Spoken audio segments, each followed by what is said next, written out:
वेद आणि शास्त्रांचा अभ्यास, ज्ञानाचा अथंग सागर.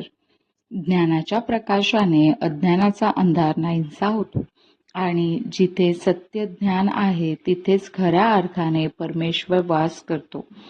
वैष्णव हो मित्रांनो, आजच्या या पवित्र भागात आपण संत ज्ञानेश्वर महाराजांच्या जीवनातील त्या अद्भुत प्रवासाची ओळख करून घेणार आहोत, जिथे त्यांनी वेद शास्त्रांच्या अभ्यासातून ध्यानाचा अथांग सागर आत्मसात केला. लहान वय असूनही ज्ञानेश्वर महाराजांच्या मनात ज्ञानाची प्रखर तहान होती. समाजाने त्यांना स्वीकारले नसले तरीही त्यांनी कधीही शिक्षणाचा मार्ग सोडला नाही. मोठे भाऊ निवृत्तीनाथ महाराज यांच्या मार्गदर्शनाखाली त्यांनी वेद, उपनिषद, भगवद्गीता आणि विविध शास्त्रांचा सखोल अभ्यास सुरू केला. त्यांच्या शिकवण्याची पद्धत अत्यंत वेगळी होती. ते केवळ पाठांतर करत नसत, तर प्रत्येक श्लोकाचा अर्थ, त्यामागील तत्वज्ञान आणि त्याच्या जीवनाशी असलेला संबंध ते सखोल समजून घेत असत.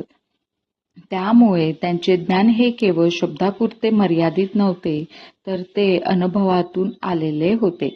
ज्ञानेश्वर महाराजांना संस्कृती भाषेचे उत्तम ज्ञान होते, परंतु त्यांनी हेही जाणले की सर्वसामान्य लोकांना ही भाषा समजणे कठीण आहे.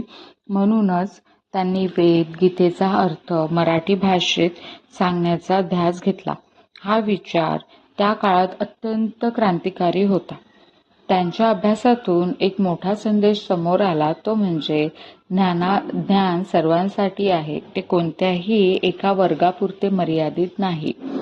भक्ती आणि ज्ञान याचा संगम म्हणजे खरे अध्यात्म. शास्त्राचा खरा अर्थ जीवनात उतरवण्यात आहे.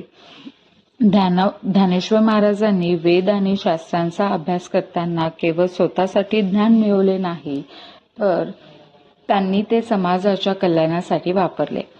त्यांनी लोकांना सांगितले की देव मिळवण्यासाठी कठीण विधी करण्याची गरज नाही, तर प्रेम, श्रद्धा आणि सत्य आचरण हेच खरे साधन आहे.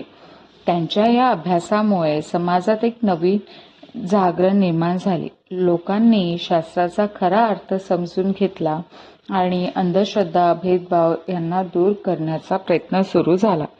ज्ञानेश्वर महाराजांचा संदेश, ज्ञान हे प्रकाश आहे आणि जो हा प्रकाश इतरांपर्यंत पोहोचवतो तोच खरा ज्ञानी आहे. या भागात आपण काय शिकलो